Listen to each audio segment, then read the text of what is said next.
사실 성전은 솔로몬 성전이 이스라엘 역사에 있어서 제대로 된 성전이고, 그 다음에 포로 이후에 스룹바벨을 중심으로 세운 스룹바벨 성전이 있었습니다. 그리고 헤롯 시대에 46년 걸려서 지었다는 헤롯 성전이 있습니다. 이 헤롯 성전은 어떻게 보면은 정치적으로 세운 성전이라고 할 수가 있겠죠. 그 옛날 솔로몬 성전을 세울 때 성전의 앞에 기둥이 2개가 있었습니다. 그 기둥을 보아스와 야긴이라 이런 것이었는데, 큰 기둥을 2개를 세워서, 우리 교회를 성전으로 말한다면 이 현관 쪽에 큰 기둥이 2개가 서고 그 기둥을 중심으로 성전이 지어졌어요. 그래서 하나님의 성전에는 들어오는 모든 사람들이 그 보아스와 야긴이라는 이 2 기둥을 통해서 아주 성전의 든든함을 그렇게 마음속으로 느끼기도 했죠. 지금 교회당은 그런 데가 잘 없습니다만, 성당, 베드로 성당이 세계에서 가장 잘 지은 성당이라고 말을 합니다. 바티칸에 있죠. 로마에 있는데, 그 성전은 지금도 어떤 사람도 흉내를 내서 지을 수가 없는 것이에요. 어마어마한 돈이 들어갔습니다. 그 로마 캐톨릭에서는 그 성전을 설계하고 그 성당을 짓기 위해서 천문학적인 돈이 들어갔어요. 유럽에 돈을 다 끌어넣었다 해도 과언이 아닙니다. 그리고 미켈란젤로가 그 천장에다 그림을 그렸죠. 그 그림은 너무나도 유명한 그림이기도 합니다. 거기에도 기둥이 2개가 있습니다. 마치 예루살렘 성전에 기둥 2개를 만들었던 것처럼 이 베드로 성당에도 바로 그 2 기둥을 만들었습니다. 기둥을 만든 이유는 그 기둥을 중심으로 해서 집이 지어지기 때문에, 그 기둥이 만약의 경우에 넘어진다든지 하면은 그 집은 지탱할 수가 없습니다. 그 기둥은 대단히 중요한 것입니다. 요즘에는 집들이 집 짓는 기술들이 많이 발달했지만, 옛날에 목재 집을 지을 때 기둥이 그 집에 그 힘을 바치고 있다고 할 수가 있습니다. 만약에 기둥이 없는 집이라면 언제 옆으로 기울어질란지 넘어질란지 알 수가 없어요. 그래서 기둥을 세울 때 굉장히 조심성 있게 주춧돌 위에다가 기둥을 세우게 되는데, 아주 기둥은 단단한 재질을 가지고 있는 나무로 세우고, 또 기둥에는 벌레가 파먹으면 안 되니까 거기는 온갖 벌레가 먹지 못하는 그런 향재료 같은 것을 넣어서 집을 짓기도 하고, 또 예루살렘 같은 데는 주로 기둥이 백향목으로 합니다. 백향목은 벌레가 아예 먹지를 못합니다. 그렇지 않으면 잣나무로 짓습니다. 잣나무는 여러분들도 아시겠지만 노아의 방주를 바로 잣나무로 지었던 것이기 때문에 이 나무도 굉장히 좋은 나무고, 나무도 아주 곱게 자라는 나무라고 할 수 있겠죠.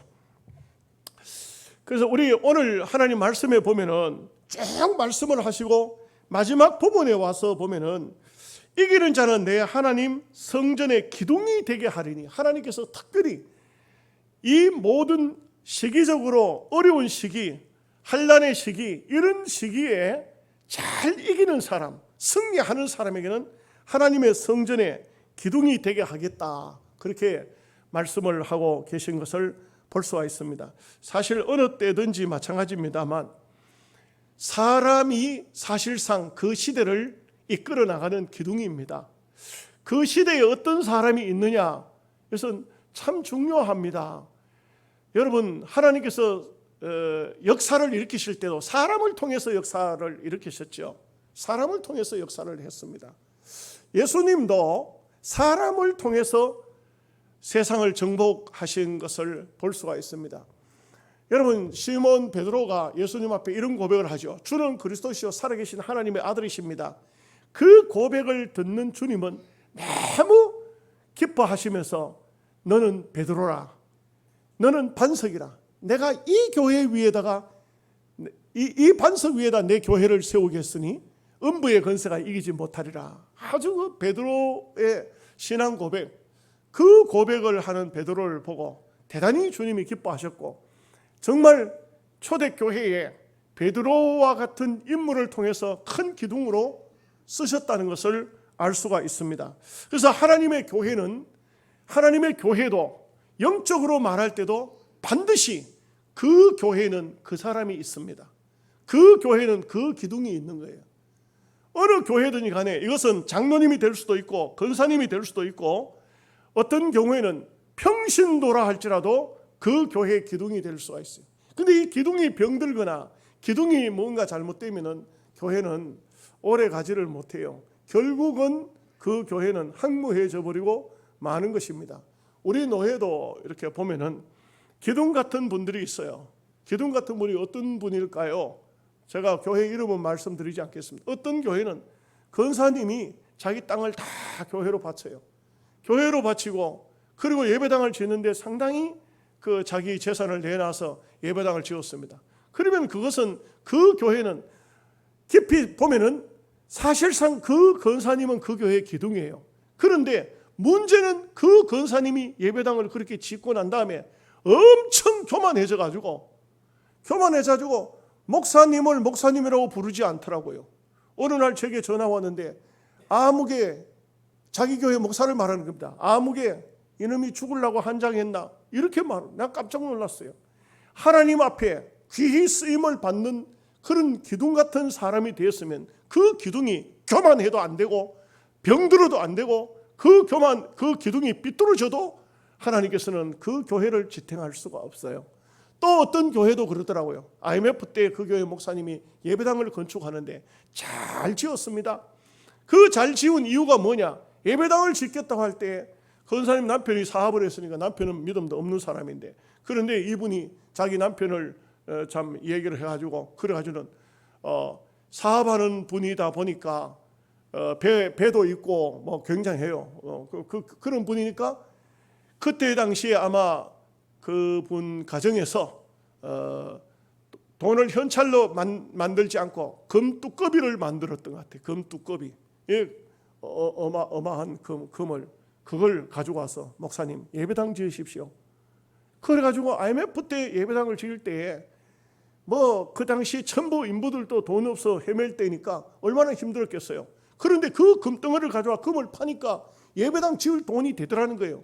그러니까 아무도 교인들이 헌금을 안 해도 예배당을 지을 수가 있어요. 그러니까 그 권사님의 공로로 예배당이 세워졌어요. 문제는 그렇게 세워놓고 난 다음에 그 다음부터는 어떤 목사님이든 간에 자기 마음에 들지 않으면 나가라 하는 겁니다.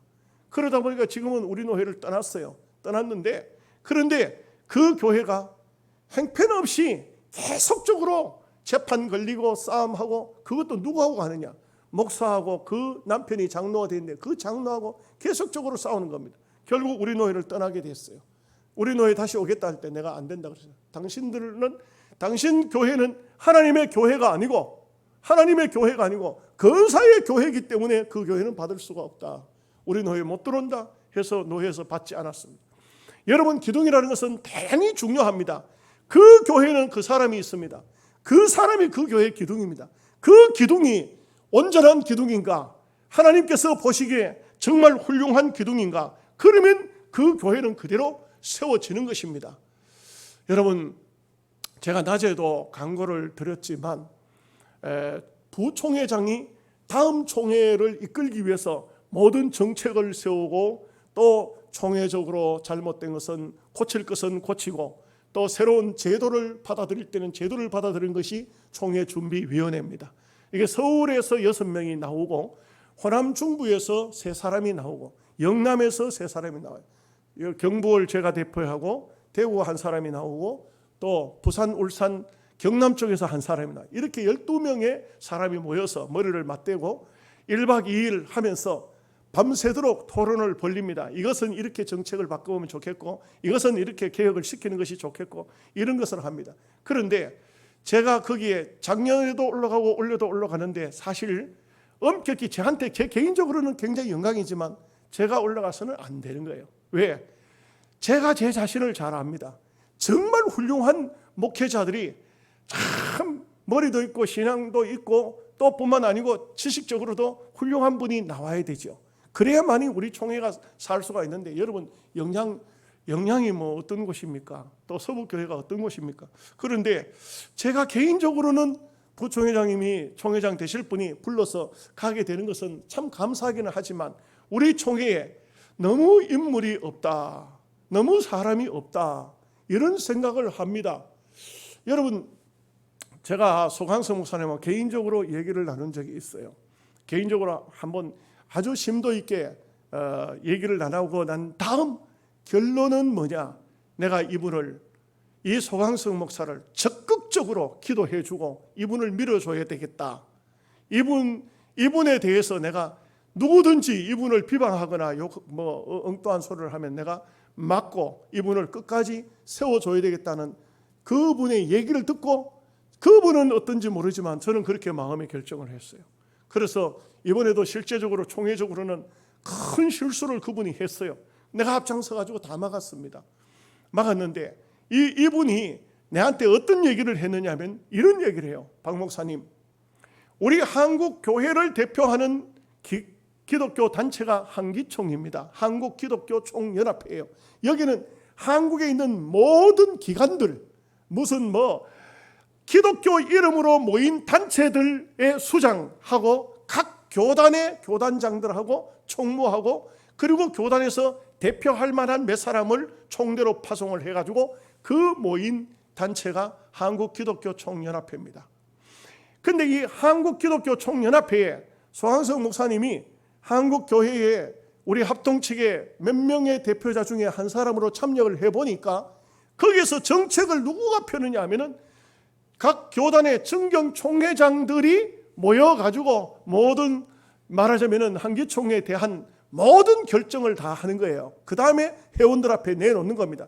그러니 거기에 들어가지 아니하면은, 그 정경총회장인데 들어가지 않으면 어떤 말도 할 수가 없고, 그분들이 내놓는 정책만 한국 기독교가 받아들이도록 되는데, 그래서 그분이 하는 얘기가, 내가 총회장이 되면은 이 한국 기독교 총연합회 한기총은, 천주교는 숫자가 우리 기독교 되면 행편없이 적은데도 불구하고 그 추기경 한 사람의 말 한마디면 대통령도 그 말을 안 받아들일 수가 없을 정도로 중압감을 느끼는데, 한기총은 무슨 말을 해도 대통령이, 그 기독교 단체 한국 기독교 총 1200만이 되는 기독교인들을 가지고 있는 한기총 대표자가 말해도 대통령이 듣지도 않고, 아예 대통령 취임을 하면은 추기경은 만나서 초청해서 그분들 앞에는 대접을 하면서, 한기총 대표는 기분 좋으면 불렀다가 어떤 때는 부르지 않다가 이렇게 되니까 한국 기독교가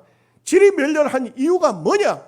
한국 기독교 총연합회가 한마디로 말하면 그 속에는 내부적으로 막 싸움이 생기고 다툼이 생기고 교단적으로 나눠먹기식을 하고, 어떤 정책도 내놓지 못하고 대여 정책도 내놓지 못한 이런 상태로 흘러가기 때문에 한국 교회는, 한국 기독교는 힘을 잃어버릴 수밖에 없고, 지금은 전부 정권 자체가 좌파 정권이기 때문에, 만약의 경우에 영남에서 한기총 회장이 나와가지고는 대여 정부 정책을 어떤 것도 제시할 수도 없고 그들하고 손을 맞출 수가 없다는 겁니다.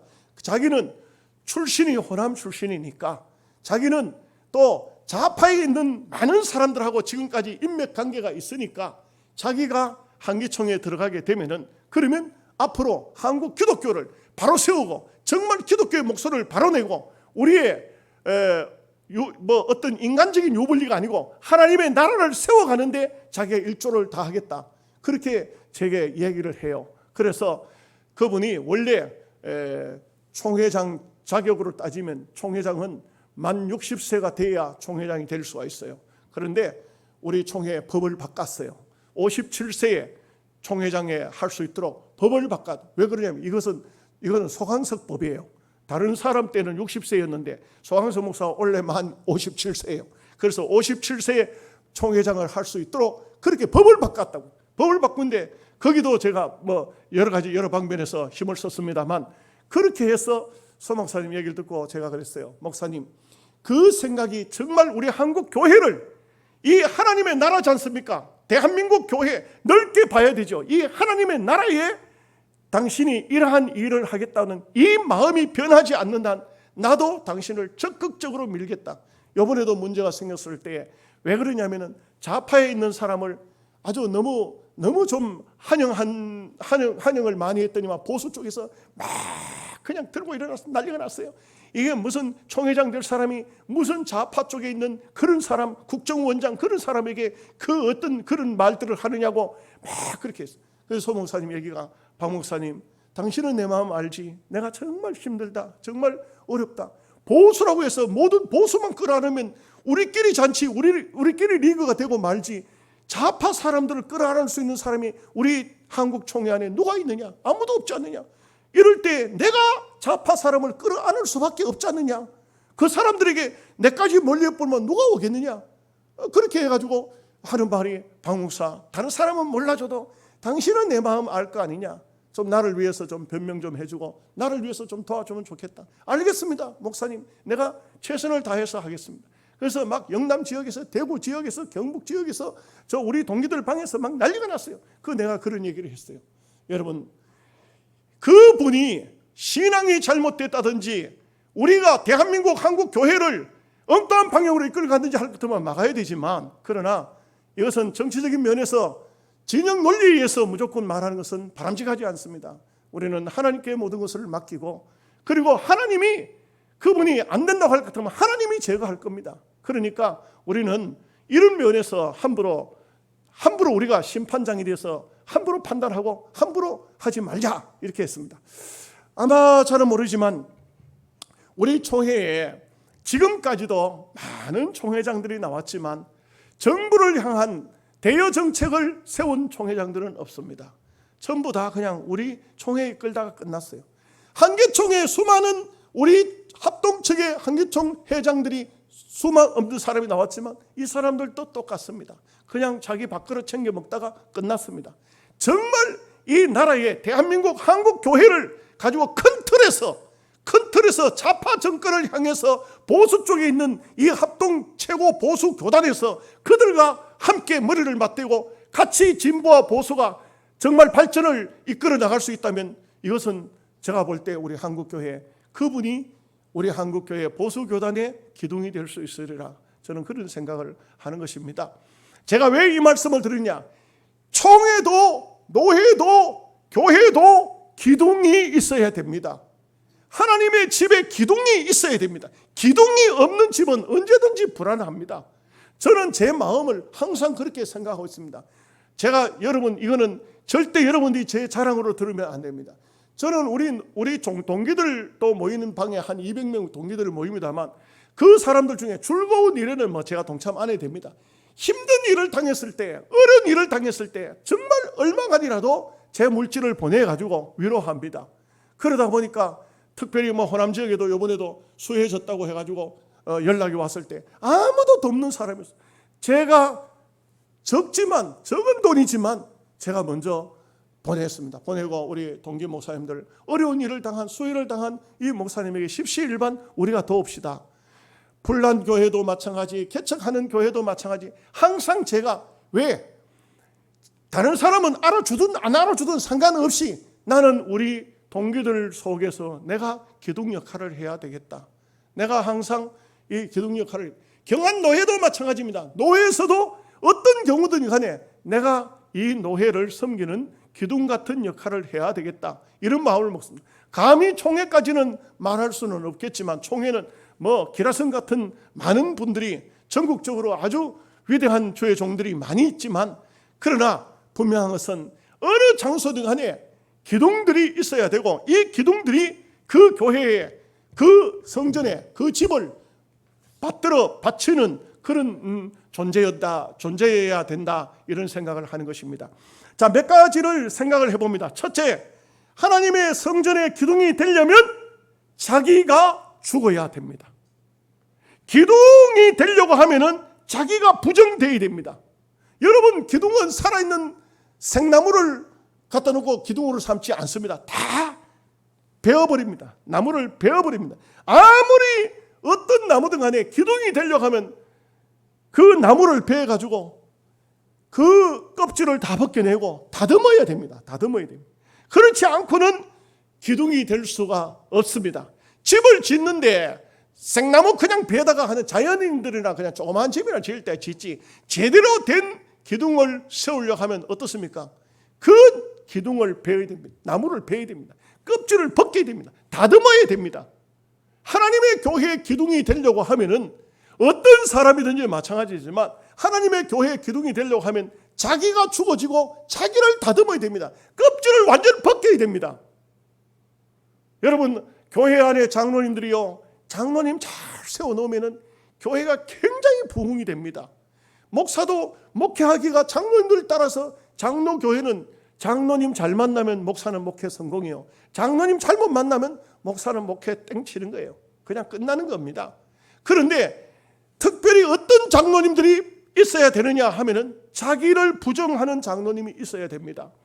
여러분, 서울의 김동환 목사님이 하시는 얘기가, 이런 얘기가 자기 책에 보면 나와요.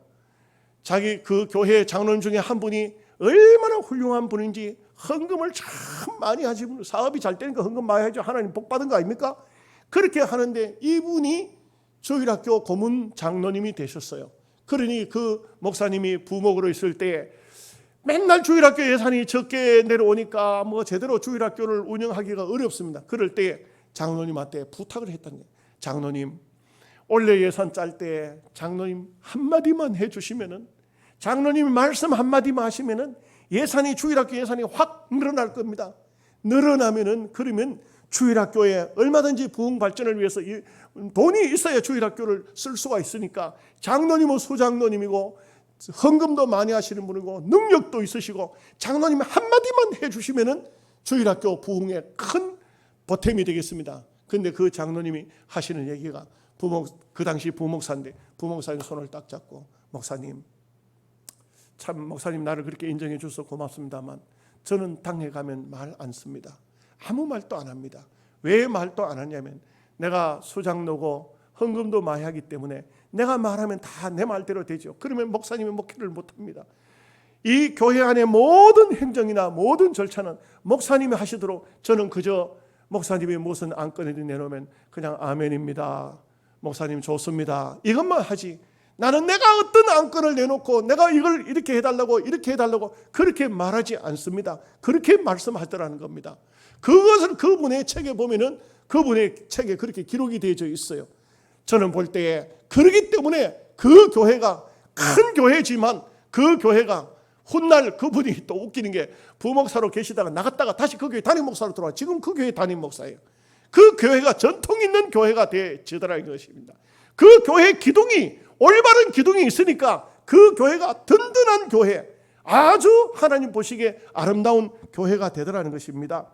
여러분, 나무가 기둥이 되려고 하면은 그 나무가 태어난 땅과 뿌리에서 배임을 당합니다. 그리고 자기가 죽는 겁니다. 자기가 죽지 않고 어떻게 기둥이 될 수가 있겠습니까? 전부 자기가 죽는 겁니다. 여러분, 믿음의 사람들은 하나님의 부름을 받죠. 갈대아 우르 땅에서 아브라함이 부름을 받습니다. 곧 아비 집을 떠나는 것입니다. 그 결국 죽는 거예요. 자기를 부인하는 겁니다. 여러분, 오늘 낮에 모세 이야기를 했습니다만, 모세가 바로의 공주의 아들을 포기하고 결국은 이거는 육신적으로 죽은 겁니다. 그렇지만 하나님께서는 아브라함을 쓰셨고 모세를 쓰셨지 않습니까? 요셉이 보디발의 집에 종으로 가고 감옥 들어가고 죽은 겁니다. 자기가 죽은 거예요. 그렇지만 여러분 보십시오. 나무도 오래된 나무, 이거 제목감입니다. 써야 되겠습니다. 베었습니다. 죽었죠? 나무가 베어버리면 죽는 거 아닙니까? 그러나 그것이 죽는 것이 아닙니다. 사실은 어떻게 보면 영원히 사는 것입니다. 어떤 나무는요, 오랜 세월이 가도 수백 년이 지나도 그 나무가 그 집의 기둥이 되어서 그 집을 지금까지도 버티고 있는, 여러분 고려시대의 집들 지금도 있죠. 물론 뭐 집들이 우리가 소개할 바는 못 되는 그런 뭐 절간들이고 이렇지만, 일본 가도 우리 조선시대의 집들이 지금도 있어요. 조선시대 집, 그건 목재 집입니다. 그런 집들이 아직도 있어요. 일본도 백제 기업이라고, 이 백제 기업이 이 백제가 망하고 그 사람들이 넘어가가지고 일본 가서 집 짓는 기술로 짓는데 그 일본 절들을 짓고 있는 거예요. 지금도 일본 여행 가보면 그때 지어놓은 절들이 그냥 있어요. 그 나무가 그냥 있다고.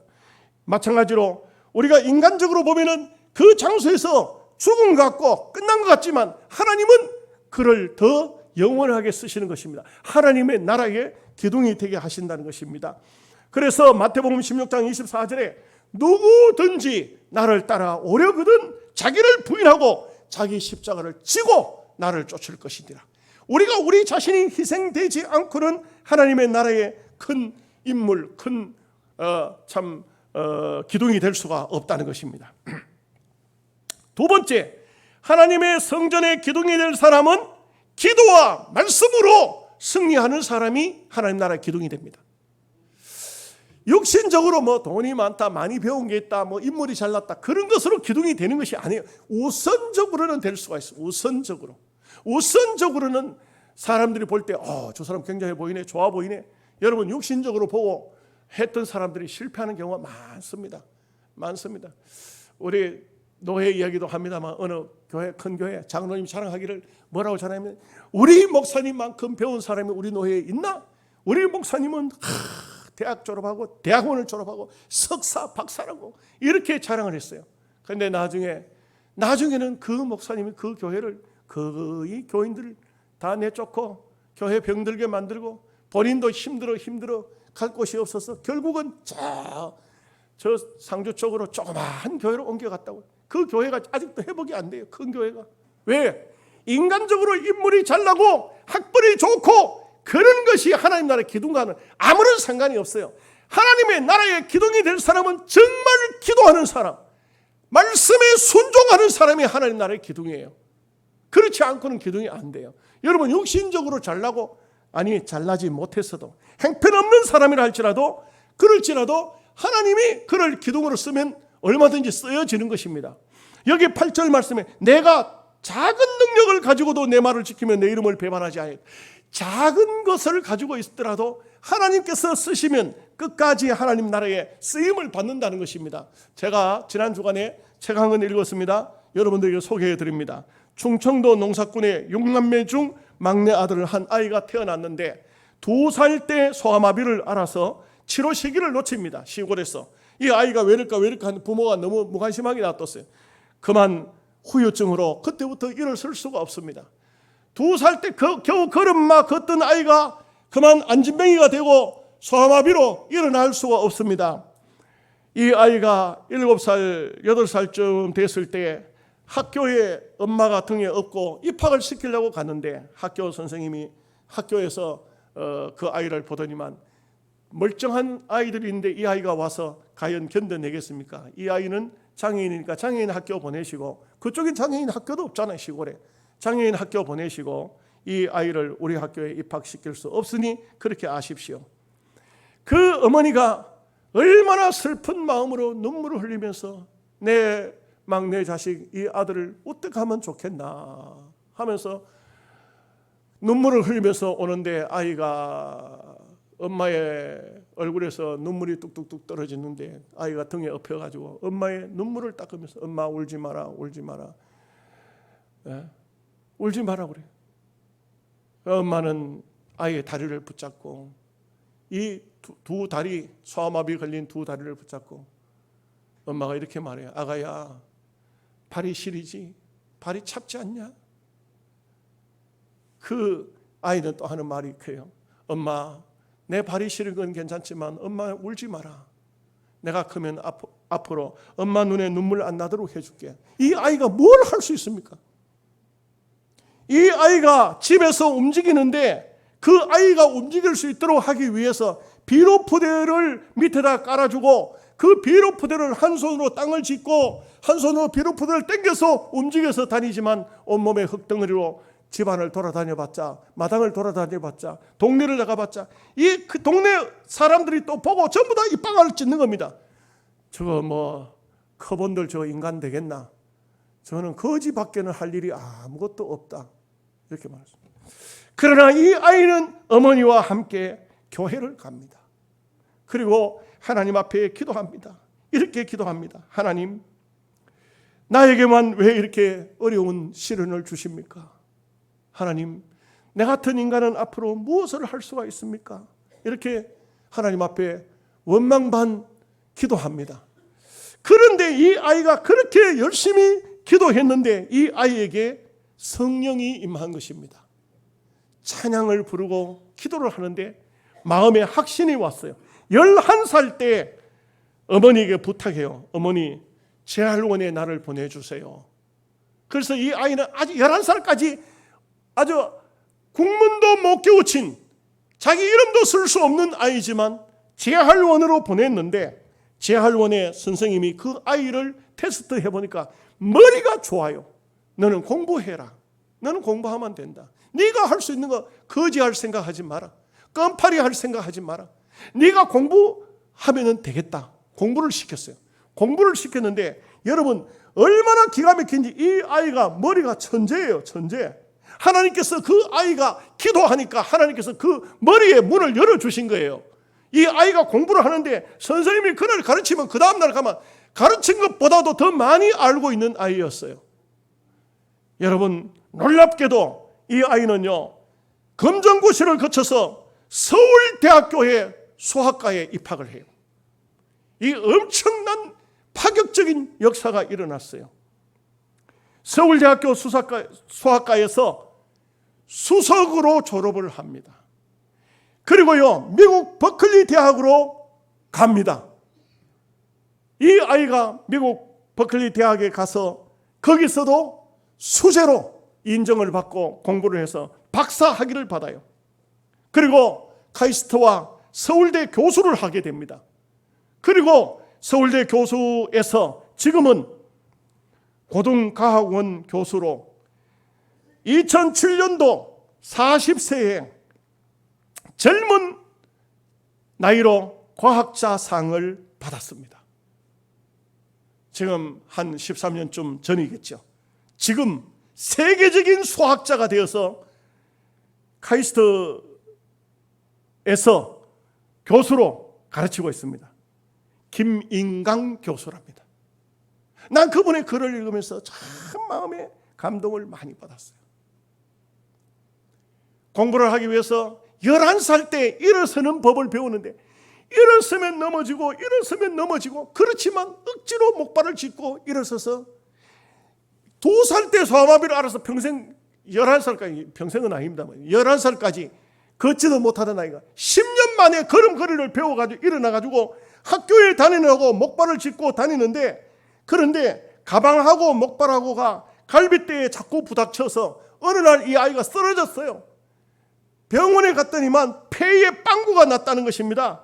당장 수술하지 않으면 아이는 목숨을 잃을 수 있다는 것입니다. 그럴 때에도 하나님 앞에 가서 밤을 새워서 기도하고 병원을 갔는데 여러분 이렇게 기도한 것입니다. 하나님 왜 나에게만 이렇게 가혹하십니까?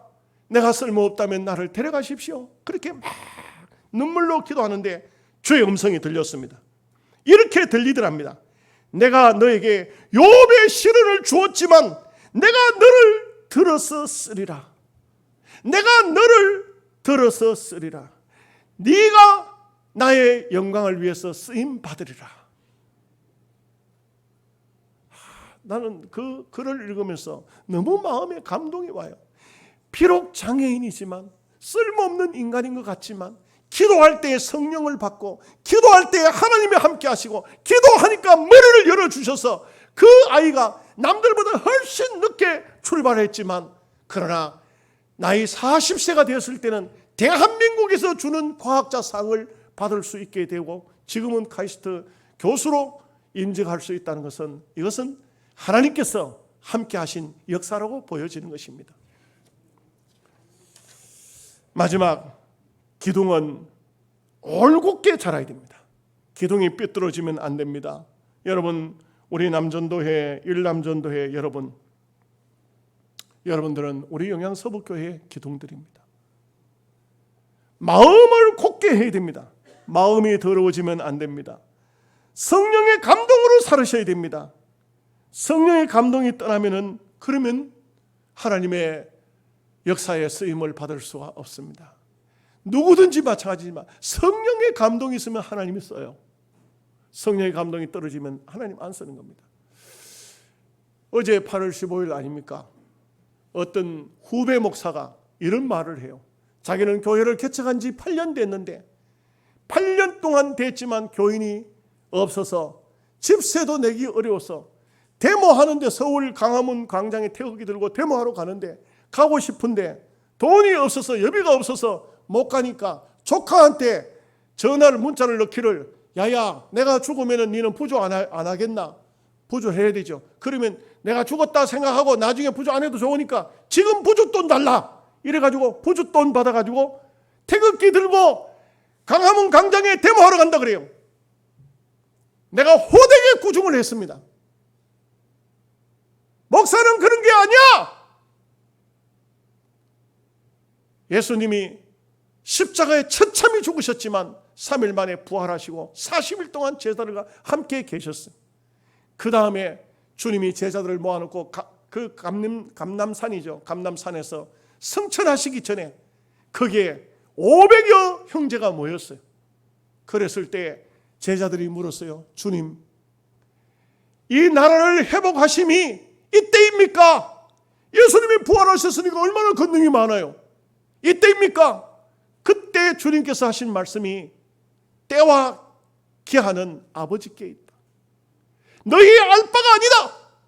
오직 너에게 성령이 임하시면 너희가 권능을 받아 예루살렘, 사마리아, 유대 땅끝까지 내 증인이 되라. 제가 그 목사 보고 그랬어요. 당신 틀렸어. 정신 자세가 틀렸어. 당신이 주의 종이라면 이런 때에 이 나라를 회복시키는 것이 문제가 아니고 기도해서 성령 받아야 될 때야. 기도하고 성령 받고 목사는 주의 백성들에게 말씀을 가르쳐야 되지. 태극기 들고 데모하러 가는 것이 그게 올바른 정신 자세냐. 호되게 구중을 했습니다. 목사들마다 생각이 각기 다릅니다만 저는 그렇게 생각합니다. 저도 누구보다도 애국심은 마음에 있습니다. 그러나 내가 할 일이 무엇인가 생각해 볼 때에 다른 사람을 탓하기 전에 내 자신을 돌아봐야 되겠다. 내 자신을 돌아봐야 되겠다. 여러분, 나는요, 문재인 대통령 욕하는 사람도 나는 옳게 안 보여요. 지나 잘하지. 여러분, 어느 정권, 어떤 사람이든 간에 제대로 한 사람이 어디 있습니까? 우리나라의 대통령들이 어떤 사람이 똑바른 사람입니까? 다 장단점이 다 있어요. 이 세상은 우리의 나라가 아니에요. 이 나라를 회복시키고 다시 보수국가 만들고 그거는 아버지의 권한이에요. 우리의 권한이 아니에요. 성경이 말씀하고 있어요. 우리는 뭐 해야 되냐? 기도해야 된다 이거예요.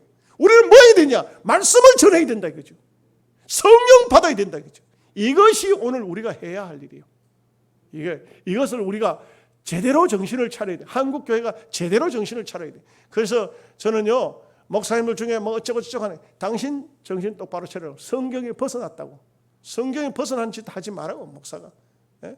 우리가 알아야 되는 것은 우리가 잘해야 돼. 기독교가 교회가 잘 못하니까 얼마나 욕을 많이 먹고 있습니까? 우리가 믿음으로 잘 살고 우리가 바로 살면 이 세상은 자동으로 달라집니다.